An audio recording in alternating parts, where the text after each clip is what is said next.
All right, welcome everybody to December's Wine Club, Localis Wine Club. Super excited to be continuing this. I really hope that you guys have learned something about the wines that we've given you, found some that you've fallen in love with, that you want to explore more of, and let us know. We haven't really heard too much from you guys, and we'd love to hear more. Today we're going to start off with a beautiful off-dry wine, meaning there's a light amount of sweetness to it. Not heavy sweetness or anything, but kind of like a beautiful Mosel Riesling. But we're heading to France, to the specific little village of Vouvray, the area in the Loire Valley of France. There, Chenin Blanc is queen for white wines, and Cabernet Franc is king for red wines. And this is a off-dry, which means lightly sweet version of Chenin Blanc from Champollion. These guys have been around a very long time, brought in by Kermit Lynch, who's kind of seen as the godfather of bringing old world wines into the new world and really representing them well and getting people into drinking wines that they wouldn't have. This was on the tasting menu, I believe, last month.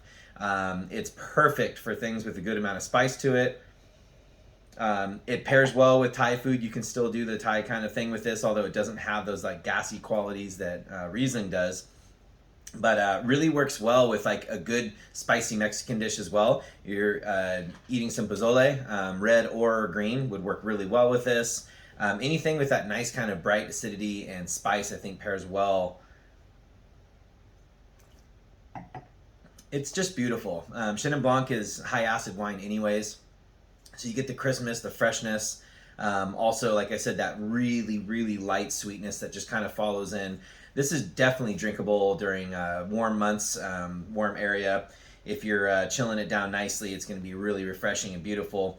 But I would still stick with the idea of more into the Mexican vein of spiciness. Chiles and stuff like that I think go really well with some Vouvray. Fun wine, definitely something you should start looking into if you're slightly interested in lightly sweet wines. Never want to throw that away. Next up, we're going to head to the Bordeaux region of France. So this is Les Secs de Revenus. This is from the Sauternes area. So usually Sauternes, very sweet dessert wine made with Chenin Blanc and Semillon. But this is a completely dry version. It's really fun to have Sauvignon Blanc from an area that most people don't really know about Sauvignon Blanc with. So Bordeaux, everyone thinks Cabernet, but Bordeaux is actually the birthplace of Sauvignon Blanc. So many areas now have really captivated that great varietal, Australian and New Zealand Sauvignon Blancs, obviously very prevalent all over the wine world. But this is kind of taking us back home. This is really fun wine. We've had this on the tasting menu before, like a long time ago. And it's been a while since we brought it back, which is why we wanted to include it on this one. It's one of those wines that's not super easy to find. Not that it's rare, it's just not out there. You know, we don't drink a lot of Bordeaux Sauvignon Blanc in America yet, but I think that we'll probably start because it's just so crisp and beautiful. On the nose, you get very normal Sauvignon Blanc. You know, you get the heavy notes of grapefruit, a little bit of orange, a little bit of greenness as well. So really bright, beautiful acidity. You don't get like the kind of like really high tones of other areas of Sauvignon Blanc. To me, you get a little bit more of the structure, a little bit less of the super green kind of flavors, and a little bit more of like those grapefruity, really fun flavors. To me, this is great with, if it's chilled nicely, you could definitely do like oysters. It has that bright, high acidity to it that I think works really well. You could definitely cook into something on the starter courses, kind of like you could do like a nice crudo with this. You could pair this along with a nice salad as well. I think it pairs really well with green things. It's not so green itself, so it's kind of a nice counterbalance. But that acidity is beautiful and bright and high. This is definitely a wine that can cut through some richness.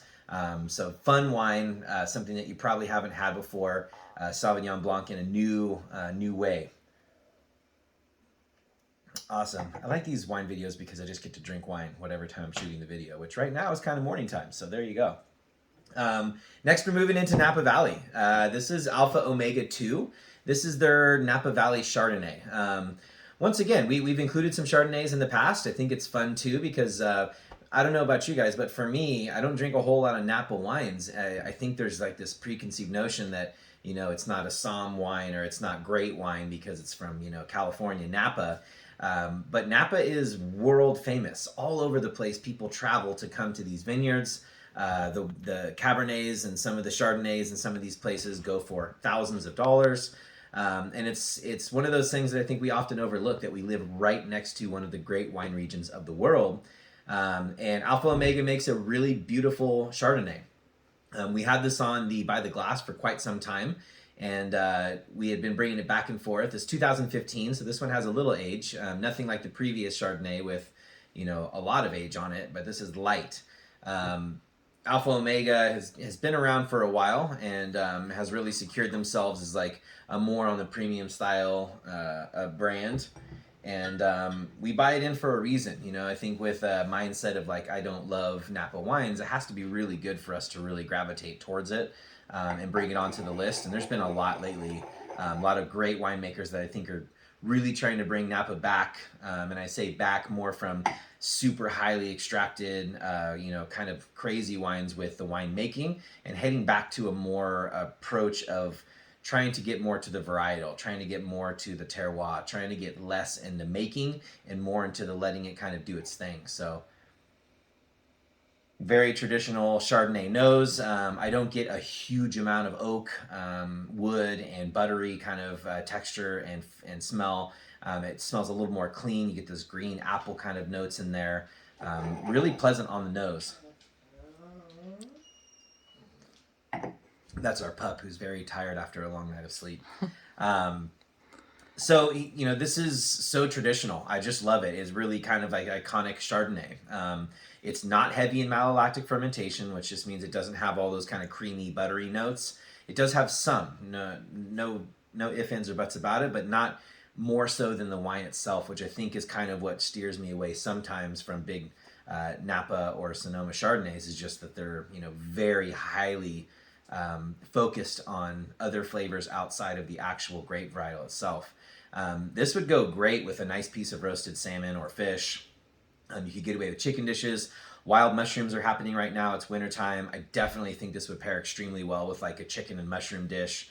There's a lot of possibilities with this wine because it sits right in that middle area where it's not super highly acidic. It also has, no acidity. It's really well balanced. And wintertime is actually a great time for Chardonnay. Truffles and mushrooms, a lot of those dishes call out for those kind of like beautiful palated wines that I think go extremely well with earthy tones. And this one definitely meets that same thing. So now we're getting into the three reds. We're going to start out, this was on the menu a while back. Armenian Wines is something I had zero understanding of. I had never had one before, and it was brought into us, and hey, do you want to taste some Armenian wines? And of course I said yes, because my goal is to continue learning about things I don't know about. So this is by a winemaker named Zulal. This is Arini, the grape. It's native to Armenia, and this kind of struck me as it's a light-bodied red wine for sure, but it kind of sits for me in between Grenache and Pinot Noir. It's very different. It's very fragrant. Has a lot going on. As you can see, the color is pretty beautiful and light. You get like magenta kind of colors in there.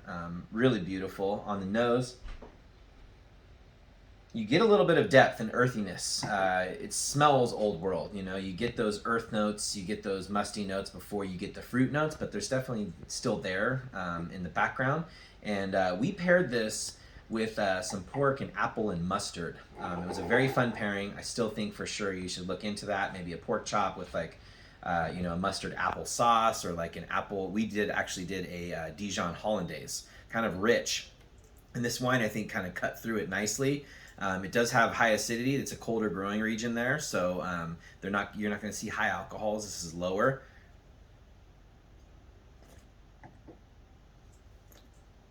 So it has depth to it. It just doesn't strike your palate like this big, massive, bold wine, which is what we were looking for, especially with the wine pairing. But it definitely has like rich notes, rich red notes, and there's some green quality to it too, in a very positive way. I like the way that it gives you a big front palate, so you get the flavor right up front, but it's not a long finishing wine, so it doesn't last forever. So for a food pairing, it's actually really good because you get that initial burst of flavor that pairs up to all those, and then the food can kind of take a little bit more prominent feature as you finish. But I'm still tasting those same things. There's the greenness in there, which is why I paired it with apple specifically. The mustard is, that slightly spicy Dijon mustard. I think this pairs well with something that has spice to it because it has such a low alcohol point to it. That you're not fighting. High alcohol and spice don't really work well together, in my opinion. And this definitely doesn't have that. It's really nice, and it lets the fruit notes speak. Still that richness too. So I think you could go into like maybe duck with this. I think would be fantastic, roasted duck. But as far as the local seasonal stuff right now, a pomegranate sauce would go really well with this. Pomegranates have that bright, high red acidity and a little bit of tannic, which I think this kind of pairs well with. But this is a very fun wine. So if you ever get a chance to find some wine from Armenia, give it a shot. I think they've been growing wine for, thousands of years too, which is something that I think we forget. We're talking about Napa, we've only been growing for hundreds of years, and all these other wines on the table, these regions have been growing for thousands of years. So give ourselves a little credit here in California for already being seen as one of the world's greatest winemaking regions. And we only have, such a tiny little time of making wine. So Zulal, Arini, Armenian, really fun wine. Next up, another fun wine. This is Tusslee. So this is going to be 100% Carignan.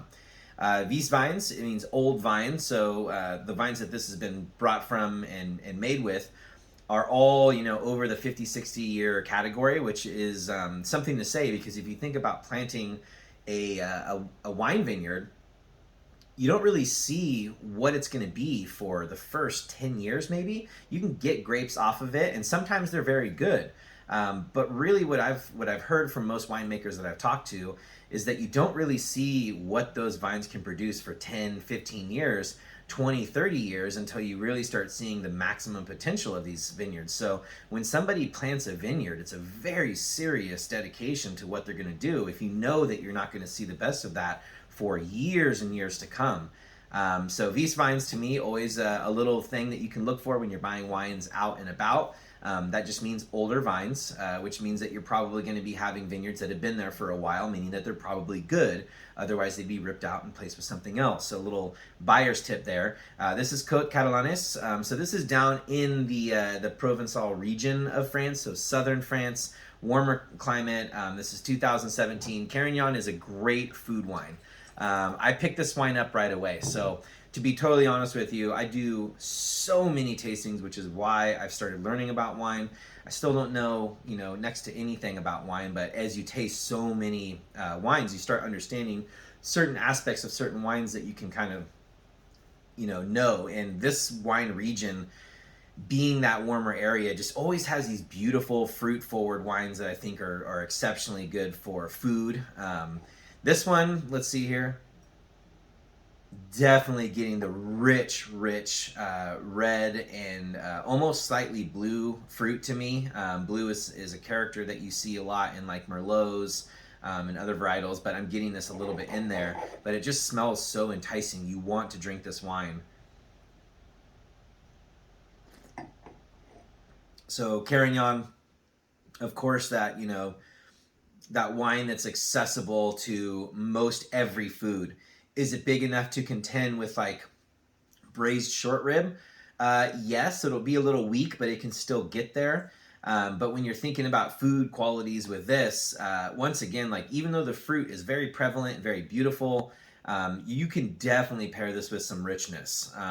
So if you wanted to do, like once again, a duck dish, I think duck and Carignan, duck on its own. I mean, obviously you put sauces with it, it changes everything. But I really think this would pair extremely well with a nice piece of duck. I would like to see maybe even a risotto Milanese, some saffron, I think would be really fun with this wine. It has like a wood characteristic to it. When I say wood characteristic, I don't mean oak specifically. But cedar and some of the other trees out there have this very specific, like almost spiced nose and flavor to it. And I think that pairs well with certain wines, varietal specific, and I think Carignan is one of those. I've had some other Carignans that I think are really exciting for food pairings, and this is definitely one of them. Extremely well-made wine. This is one that I think you could just open and drink. This is one of those wines that I am just going to drink. It's not really something you have to have food with either. So really good, really interesting wine. Fun for food. We'll end off on the biggest of the red wines. This is Volpaia. Very, very old maker. This is their Chianti Classico. Classico just being the higher tiered wines in the Tuscany region. You have Chianti, which is a very large area. Most people know Chianti as being like the straw-covered bottles and everything, kind of just table wine that no one cares about. But Italy has been working so hard to showcase why they've had a wine-growing culture and a wine culture in their country forever, since the making of wine started, thousands and thousands of years ago. They have been making wine. This is a beautiful, very well done Chianti Classico. I picked this one specifically. It's got enough age on it now, 2017. Chianti's, or Sangiovese is the grape, Chianti's the region. They're big and they are very acidic and tannic and structured. They need time, in my opinion, to really kind of mellow down if you're going to be just drinking the wine, if you're not going to be having it with food. And this is one of those wines that we purchased in 2018. That was a 2017 vintage, and it's a great bottle of wine. I'm really excited for you to have this during the holidays. It goes really well with a lot of those predominant dishes that you're going to see on the Christmas table, prime rib and the roasted poultries. I think this is a great wine for that. And like I said, Volpaia, very old, and this is all biodynamic as well. So they're really doing the best that they can to do everything completely natural. If you know me, I've been fairly vocal about natural wines. I love wine. If it's natural, great. But I think that some people have started making wines solely based on the idea of biodynamic versus trying to make great wine and then doing it in a way that benefits the earth as well. But on the nose, you get those, heavy structures. It's beautiful. This wine just smells enticing. Once again, you definitely get the, there's an old and new world mentality when you're smelling wines. New world, more fruit forward prevalence. This more structured into earthiness, the richness of the ground, forest floor and mushroom and all these things that you think about when you're thinking old world, and this just has every one of those aspects. Yeah, so to me, bright red fruit. Sangiovese is exploding with fruitness, and this is no substitution for anything outside of just that rich red fruit. Really, really fun wine. I definitely think you could pair way up with this. You could pair down with this. Up and down meaning like you go all the way full rich fattiness, with the braised short rib. You could also do it with something as low on the flavor profile as like roasted chicken. Once again, but this wine is perfect for the December table. That's kind of why I chose it for this one. We've been holding it for a while now because, like I said, these wines, they don't want to be drinking super early and young. They want time to relax and let those tannins and acidity actually needs to come down a little bit. So that's what this has done, is it has this roundness on it right now of a very full flavored, beautiful red wine from Italy. We appreciate you so much.